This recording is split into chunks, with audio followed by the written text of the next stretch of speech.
What is up, everyone?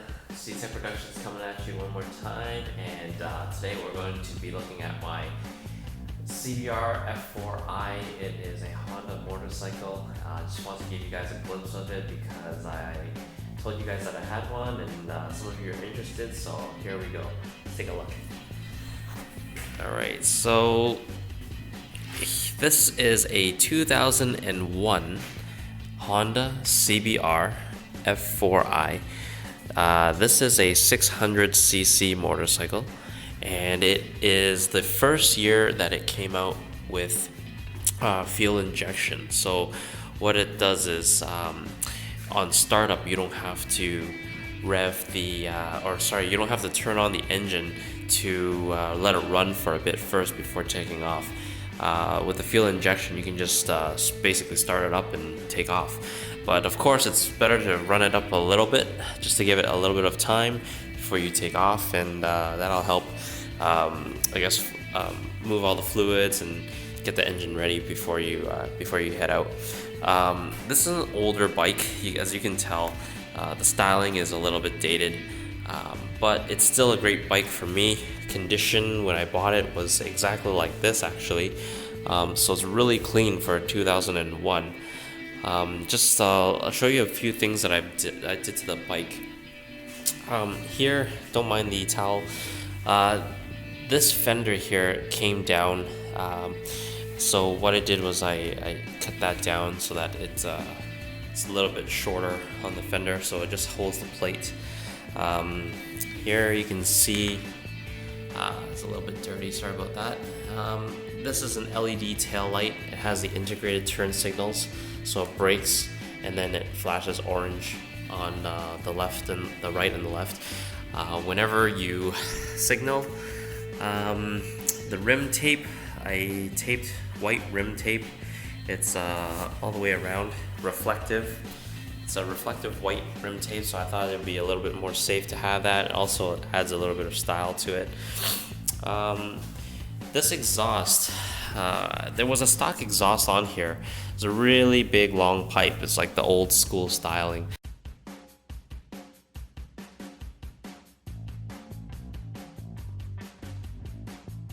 When this bike came out, so what I did was I changed it out to just a slip-on Kaufman's exhaust. Sounds amazing. I love it. This one here, it does have the baffle inside, so I haven't removed the baffle yet, just because I think that the exhaust is pretty loud already. I don't need it to be really that much louder. To be honest, I've never taken the baffle out to test it, but from the way that I ride and everything, I just felt like leaving the baffle in is perfectly fine for me. Few other things that I did. Front has the rim tape as well. It has the flush mount LED turn signals up front. I have HID bulbs for the headlights, and yeah, that's pretty much it. Oh, this little cheesy NOS can, it's not actually NOS. It's just a pop can that I cut for fun. Anyways, here are the gauges. It has a 14,000 RPM red line. It can go up to 17 if you can see that. So let me just put the key in so you can take a look. This bike only has 26,000 kilometers, so it's a very low mileage bike for its age. When I picked it up, it only had, I believe, 22,000. So I didn't really ride it that much either. Fuel economy is amazing. I get about 200 kilometers per tank. And what else did I do? They added the shorty levers. They're adjustable. They have 6 settings. So the lower the number, the closer the lever gets to the handlebar. What else? That's pretty much it. This is my first bike. I got my license 2 years ago, so I've had this. Actually, I've had my license for longer than that. But once I got my full motorcycle license, I decided to get this bike, and it was a great purchase. I bought it from a guy locally here in the Toronto area, and he was amazing to deal with. And as you can see, he kept the bike in amazing condition. So I had no doubt buying this bike. Oh, he also added this zero gravity visor here for the front.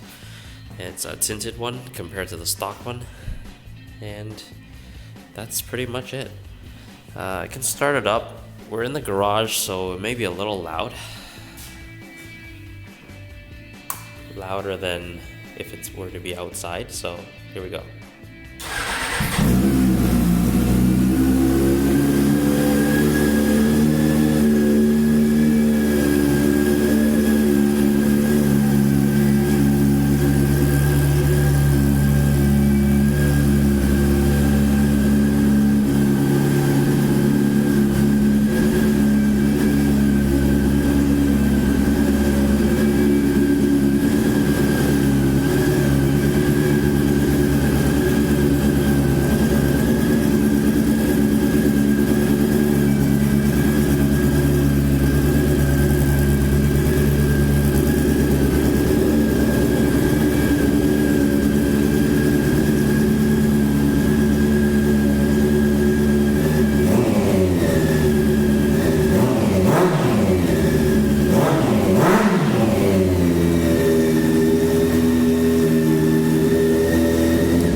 Alright guys, so that's just to give you a little bit of an idea. It is a little loud in here, so just wanted to shut it down just because I don't want to freak out my neighbors revving a bike in the garage. Anyways, hope you liked this video. If you guys have any questions about the F4i, about the exhaust, anything at all with the Honda CBRs, great bikes. Like I said, this is my first bike with a 600cc. I think it's perfectly fine. I did debate whether or not I wanted to get like a 250. At first, I was even contemplating a 250 and then a 300. I was contemplating the 300. And then Honda came out with a 500, which was really nice too. But I still ended up deciding to go with the 600cc.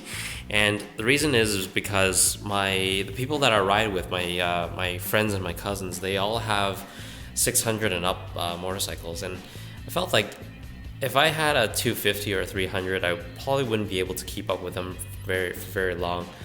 And a lot of people say, you know, you're gonna get bored of a 250 or a 300, and to be honest, I think that is absolutely true. 250 and 300, don't get me wrong, those bikes are awesome. You can toss them around like it's nothing. And I'm not knocking anyone who has one, but I think that for the value and for what you're paying for a 600, you can keep the bike for a really long time, and it's going to be sufficient enough. Unless you really want to jump up to a 675 from Triumph or even a 700 from Suzuki. I mean, the next step up from that is the leader bikes at 1,000 and then up from there. But to me personally, 600 is more than enough. I don't need to go crazy on the roads here. I mean, I'm just doing local driving anyways, and it's all for fun. I haven't taken the bike on the track, so I'm not like a track rat or anything like that. Haven't done any of that yet, so 600cc is perfectly fine for me. So I'm really enjoying this bike. And once again, guys, if you have any questions regarding this, just let me know, and I will respond back to you in the comments below. And if you like more videos like this, just subscribe, like my videos, and stay tuned for the next one. All right, thanks for watching. Take care.